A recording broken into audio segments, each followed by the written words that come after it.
السلام عليكم ورحمة الله وبركاته. ازيكم يا حبايبي؟ عاملين ايه؟ يا رب يومكم كله يكون خير وبركة ان شاء الله.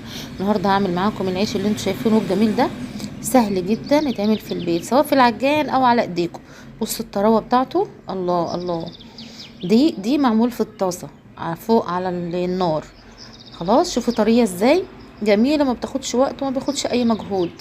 خلاص، وده اللي معمول في الفرن بيبقى ماسك نفسه شوية عن اللي معمول فين، على البوتاجاز. بس بيتفتح عادي، وممكن تعملوه فيه سندوتشات زي ما انتوا عايزين. ممكن تصغروا حجمه وتكبروا حجمه براحتكم خالص خالص زي ما انتوا عايزين. خلاص. هوريكم النهارده ازاي انا هعمل العيش ده بطريقه سهله قوي. شايفين الفتحه؟ بصوا فاضي من جوه ازاي، جميل جدا جدا جدا. يلا ان شاء الله تعالوا معايا بقى عشان اوريكم انا بعمل العيش الجميل ده ازاي. خلاص. هنا انا حطيت في العجان، طبعا انتوا ممكن تعملوا على ايديكم بس انا عشان عندي العجان فبستسهله بصراحه. حطيت كيلو دقيق، ولو عندك دقيق ذره حطي حوالي ربع كيلو او نص كيلو معاه. خلاص بيبقى حلو قوي. بس انا عشان ما عنديش دقيق ذره فانا عملت بالدقيق ده على طول. واحط معلقه كبيره من السكر، وحطيت معلقه من الخميره زي ما احنا شايفين اهو. يعني انا حطها بالوين كده، هي معلقه يعني خلاص، بس انا عشان عارفه الايه المعيار. بتكونوا مولعين طبعا الفرن وطافيينه عشان يبقى ايه دافي، لان احنا في شتاء. هسيب بقى ايه الدقيق والمكونات دي تختلط مع بعض. طبعا ما تنسوش ذره الملح. تمام.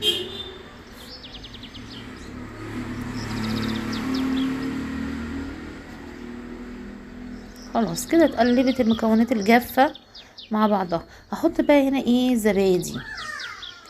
خلاص، زبادي او لبن رايب لو عندكم يا جماعة بيبقى تحفة جدا جدا. يعني لو عجنتوه بلبن رايب خالص بدون مية بدون اي حاجة هيبقى جميل قوي قوي قوي وبيدي طراوة. تمام. انا حطيت هنا علبتين من الزبادي، وهنزل بقى بايه بالمية الدافية، مية دافية خالص. علشان الخميرة لو سخنة قوي الخميرة هتموت، لو ساقعة قوي طبعا مش هتبقى كويسة. فالمية دافية، انا بحط واحدة واحدة. عايزة اوريكم العجينة عاملة ازاي.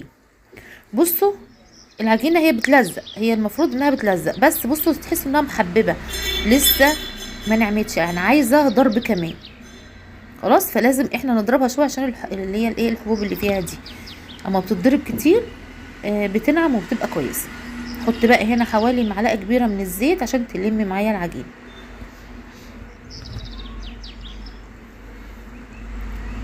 شايفين؟ انتوا لو عجنتوها على ايديكم 10 دقايق بس عجن على الايد هتبقى تحفة جدا جدا.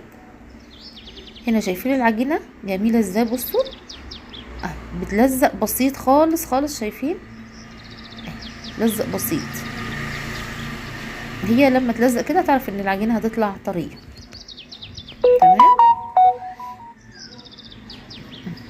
تمام. شايفين النظافة؟ كده نشيلها بقى من العجان ونحطها، عشان هحطها في بولة واسيبها ايه تخمر. تمام.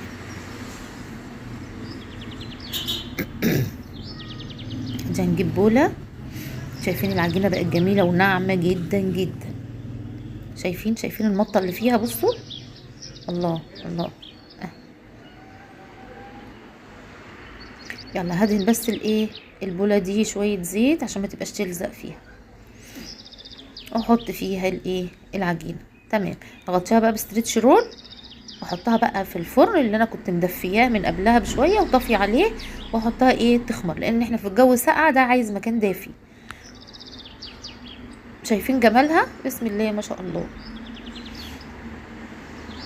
دي طبعا عشان انا ما دهنتش الوش زيت فلزقت فيها، فده مش مشكله خالص، انا بطلعها بايديا عادي كده. بخبط عليها بقى بسيط كده وافككها من الجناب عشان نعمل ايه. هنبتدي بقى نقرص العجينه.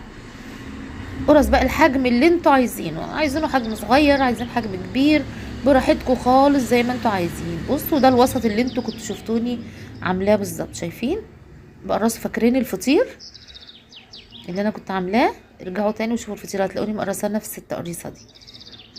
ومعايا الفرادة بتاع العجين دي ما بقدرش استغنى عنها خالص خالص، جميلة جدا.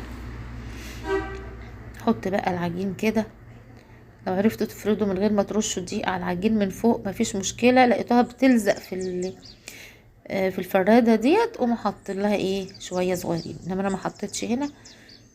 بصوا السن، شايفين حجمها عامل ازاي، سمكها.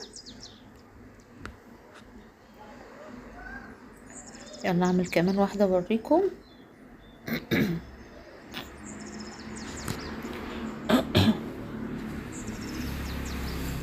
حلوه قوي. بنفضها طبعا من الدقيق. انا عندي حاطه صينيه فرشه فيها فرشه نظيفه، بحط عليها العجين المفروض ده خلاص، ولما تخلص اقوم حاطه فوقها فرشه تانية وايه والعجين التاني، وهكذا زي ما انتوا شايفين بالمنظر ده عشان ما يلزقوش في بعض. خلاص كده، بصوا شايفين الجمال.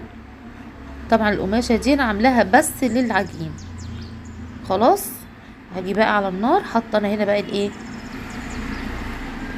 طاسه الكريب او اي طاسه براحتك بقى اللي انت عايزاه حطيها، او طاسه عاديه مفيش مشكله خالص. شايفين البتاع بيقب ازاي، شايفين المنظر، بسم الله ما شاء الله، شايفين الجمال. عيش ده طري قوي يا جماعه والله العظيم بجد رائع، بس لو تعجنوه كله بلبن رايب. انا ما كانش عندي رايب والزبادي ما كانش كفايه، يعني انا حاطه كوبايتين 2 زبادي. شايفين بتقب ازاي.